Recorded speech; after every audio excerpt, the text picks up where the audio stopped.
যদি কোনো দুঃখ পেয়ে তাকে হয়তো দূর হবে, না হয় জাতি সিদ্ধান্ত নেবে, দুইটার যে কোনো একটা হবে।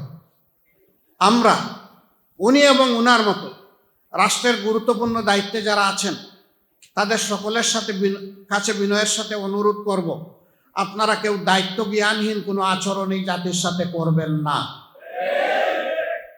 সকল জায়গা থেকে আমরা দায়িত্বপূর্ণ আচরণ দেখতে চাই।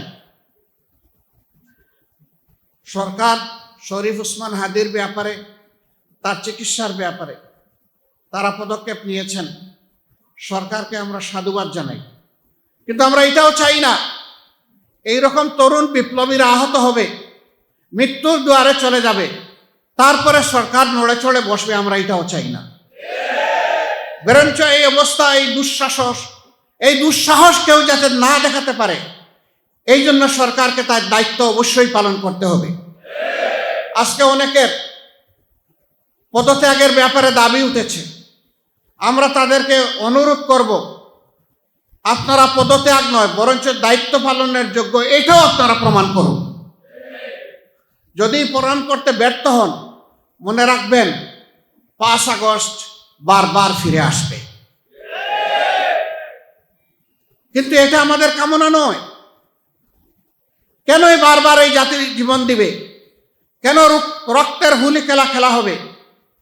আমাদের কামনা হচ্ছে আগামীর একটি ঐক্যবদ্ধ, মানবিক, দুর্নীতিমুক্ত বাংলাদেশ, যেই বাংলাদেশ হবে তারুণ্যের বাংলাদেশ। যেই তরুণরা বিজয় এনে দিয়েছে, আমরা এই বাংলাদেশ তাদের হাতে তুলে দিতে চাই। এই জন্যই আজকে তরুণরা টার্গেট, এর জন্যই আজকে বিপ্লবীরা টার্গেট। আমরা ওই সমস্ত দুষ্কৃতিকারীদেরকে বলতে চাই, এইভাবে কাপুরুষোচিত হামলা করে 2-1 মানুষকে দুনিয়া থেকে উঠায় দেওয়ার যে ষড়যন্ত্র তোমরা করছো জাতিকে ভয় দেখানোর, তোমাদের প্রত্যেকটি বুলেটের আঘাত এই জাতিকে নতুন করে জীবন দিবে ইনশাআল্লাহ। অতএব সাবধান। যদি ভালো হয়ে যাও ভালো, যদি ভালো না হও তাহলে এই জাতি তার প্রয়োজনীয় পাওনা সকলের কাছ থেকে আদায় করে ছাড়বে। প্রিয় দেশবাসী, আমরা অতীত নিয়ে পড়ে থাকতে চাই না। এটি একটি গতিশীল জাতির পরিচয় কখনো বহন করে না। আমরা আমাদের প্রিয় জাতিকে বিভক্ত দেখতে চাই না। আমরা একটা ঐক্যবদ্ধ জাতি দেখতে চাই। আমরা এটাও চাই না যে আমাদের জাতির উপর বাইরে থেকে কেউ এসে খবরদারি করুক, দাদাগিরি করুক। এইটা আমরা বরদাস্ত করব না। 54 বছর আমাদের ভাগ্য চূড়াবালিতে হারিয়ে গিয়েছিল। জনগণের ভাগ্যকে কুলে নিয়ে, বুকে নিয়ে আমরা সামনের দিকে দুর্বার গতিতে এগিয়ে যেতে চাই। আমরা ইতিমধ্যেই ঘোষণা করেছি, বিভক্তি নয় ঐক্য, হিংসা নয় ভালোবাসা, দুর্নীতি নয় স্বচ্ছতা এবং দায়বদ্ধতা, অবিচার নয় সকলের জন্য সুবিচার, বেকারত্ব নয় হাতে হাতে কাজ। এই নিয়ে আমরা প্রিয় জাতিকে সামনের দিকে এগিয়ে নিতে চাই। আমরা আমাদের জাতির প্রতি গভীর আস্থা রাখি। জাতি, এই পুড় খাওয়া জাতি 54 বছর তারা বিভিন্ন শাসন দেখেছে। এখন জাতি মুখিয়ে আছে নতুন একটি বাংলাদেশ দেখার জন্য। অতীতের যত ময়লা আবর্জনা শাসন ব্যবস্থায় ছিল, পুরানা সেই কাসুন দিয়ে জাতি আর দেখতে চায় না। এগুলাকে পায়ের তলায় ফেলে 2 পায়ে মাড়িয়ে সামনের দিকে নতুন বাংলাদেশের যাত্রা শুরু হবে ইনশাআল্লাহ। এ পথে অতীতেও জনগণের প্রত্যাশাকে কোনো কিছু দিয়েই চাপা দেওয়া সম্ভব হয়নি। আগামীতেও গড়ে ভাইরে যেখানে যে ষড়যন্ত্র করা হবে সেই ষড়যন্ত্র মোকাবেলা করেই ইনশাআল্লাহ প্রিয় জাতি তাদের মঞ্জিলে মাকসুদে পৌঁছে যাবে। এখানে আমরা কারো সাথে কোনো ধরনের আপোষ করব না। বাংলাদেশ জামাতে ইসলামী অন্যায়ের সাথে আপোষ করার কোনো অতীত ইতিহাস নেই। ফ্যাসিবাদের সাথে অনেকেই আপোষ করেছেন, বিভিন্ন ব্যাপারে আপোষ করেছেন। জামাতকেও আপোষ করার জন্য দফায় দফায় চাপ দেওয়া হয়েছে, অনুরোধ করা হয়েছে, আহ্বান জানানো হয়েছে, ষড়যন্ত্র করা হয়েছে। আমাদের সম্মানিত নেতৃবৃন্দ হাসতে হাসতে জীবন দিয়েছেন, কিন্তু আপোষের প্রস্তাবনাকে তারা ঘৃণা ভরে প্রত্যাখ্যান করেছেন। আমরা কোনো অন্যায়ের সাথে আপোষ করব না। তবে যেখানেই আমরা কল্যাণের সন্ধান পাব, যার কাছেই পাবো তাকে আমরা জড়িয়ে ধরব। আজ জাতি বৃহত্তর লক্ষ্যের দিকে আগাচ্ছে। গরম ভাতে বিড়াল খুশি হয় না, কারণ বিড়ালের মুখ পুড়ে।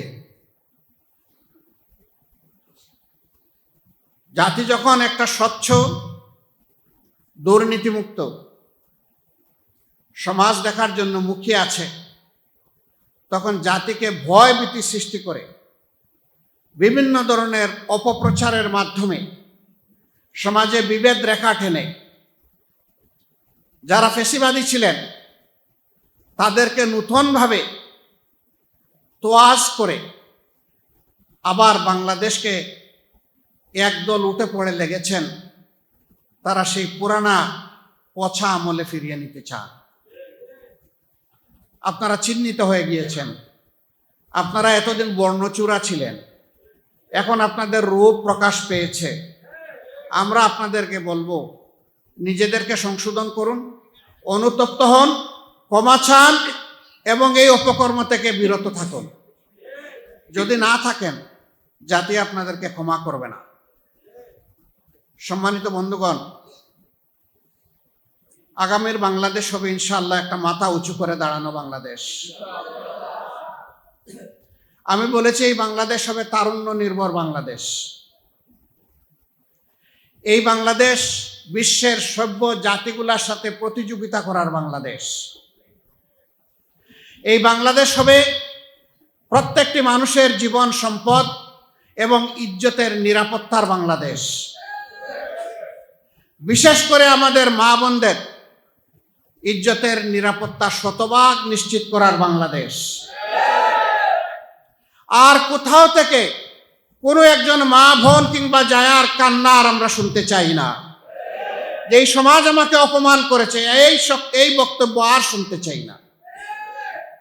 বরঞ্চ তারা যেন মাথা উঁচু করে স্বস্তির সাথে তারা বলতে পারেন, আমি একজন গর্বিত বাংলাদেশী। আমাদের তরুণরা যেন বলতে পারে, আমরা আর হাত পাতা ভিক্ষুকের জাতি নই, আমরা স্বনির্ভর বাংলাদেশের তরুণ নাগরিক। আমরা এমন একটি বাংলাদেশ তৈরি করতে চাই। এজন্য আমাদের কোনো রাজনৈতিক বন্ধু সংগঠন ঘোষণা করেছেন, আমরা যদি নির্বাচিত হই, অর্থাৎ তারা যদি নির্বাচিত হন, তাহলে আগামীতে সবাইকে নিয়ে তারা দেশ গড়বেন, কিন্তু কোনো পার্টিকে তারা নেবেন না। আমরা তাদেরকে সুসংবাদ দিচ্ছি, আমরা জাতিকে সুসংবাদ দিচ্ছি, যেই জাতি একটা ঐক্যবদ্ধ জাতি চায়। আল্লাহ তাআলা যদি আল্লাহ তাআলার মেহেরবানিতে প্রিয় দেশের জনগণের ভালোবাসায় আমাদেরকে নির্বাচিত করেন, আমরা তাদেরকেও বাদ দিব না, সবাইকে নিয়ে আমরা ইনশাআল্লাহ ঐক্যবদ্ধ জাতি করব। আমরা সরকারে আসার জন্য তাদেরকে আহ্বান জানাবো, আসো। আমরা চাই সবাই যার যার জায়গা থেকে সর্বোচ্চ অবদানটা রাখুন, এই জাতিকে নূতন করে কিছু দিন। আমাদের আশা হতো আমাদের বুক ভাঙা জাতিকে আসুন সেই ভাঙ্গা বুক জোড়া লাগিয়ে তাদেরকে সামনের দিকে আমরা মুক্তির আলো দেখাই। শর্ত মাত্র 3টা। আমি প্রথমে 2টা বলেছিলাম, তারপরে আমার তরুণ বিপ্লবী বন্ধুদের আরেকটা পরামর্শকে আমি মনে করেছি ওইটাও যথার্থ। নাম্বার 1, যারাই আমাদের সাথে আসবেন তাদেরকে অঙ্গীকার করতে হবে প্রকাশ্যভাবে জনগণের কাছে তারা নিজে দুর্নীতি করবেন না এবং কোনো ধরনের দুর্নীতিকে প্রশ্রয় দেবেন না। নাম্বার 2, সমাজে সকলের জন্য ন্যায় বিচার নিশ্চিত হবে। কোনো রাজনৈতিক দল কিংবা ব্যক্তি বিচার ব্যবস্থার উপর সামান্য কোনো হস্তক্ষেপ করতে পারবেন না। নাম্বার 3, জাতির প্রত্যাশা পূরণে এ পর্যন্ত সংস্কারের জন্য যে সমস্ত প্রস্তাব পেশ করা হয়েছে তারা এই সংস্কার আন্তরিকতার সাথে বাস্তবায়নের সহযোগী হবেন, অংশগ্রহণকারী হবেন। এই 3 বিষয়ে যারা একমত হবেন তাদের জন্য আমাদের দরজা খোলা থাকবে ইনশাআল্লাহ। আমরা জানি না আগামী দিন আল্লাহ তাআলা এই বাংলাদেশ জাতির দায়িত্ব কার হাতে তুলে দেবেন, কারণ আল্লাহ নিজেই ঘোষণা করেছেন, কুলিল্লাহুম্মা মালিকাল মুলক তুতিল মুলকা মান তাশা। এ মহান সৃষ্টি জগতের সব কিছুর বাদশাহী আমার, আমি আল্লাহ। এরপরে সেই আল্লাহ তাআলা বলছেন, তবে দুনিয়ার শৃঙ্খলার জন্যে বিভিন্ন জায়গায় বিভিন্ন জাতি গোষ্ঠী ভাষা বর্ণ আমি তৈরি করেছি। ওই জায়গাগুলোতে আমি ছোট ছোট মুলুকিয়ত দিয়ে থাকি, কর্তৃত্ব দিয়ে থাকি, শাসন ক্ষমতা দিয়ে থাকি। আমি দেই মানুষের কল্যাণের জন্য দেই, সমাজের শৃঙ্খলার জন্য দেই, শান্তির জন্য দেই। তবে এই দায়িত্ব পালনে কেউ যদি ব্যর্থ হয় তারও জেনে রাখা উচিত, তানজিউল মুলকা মিম্মান তাশা, তখন কিন্তু আমি ঝাপটা মেরে সেই দায়িত্ব কেড়ে নিয়ে যাই।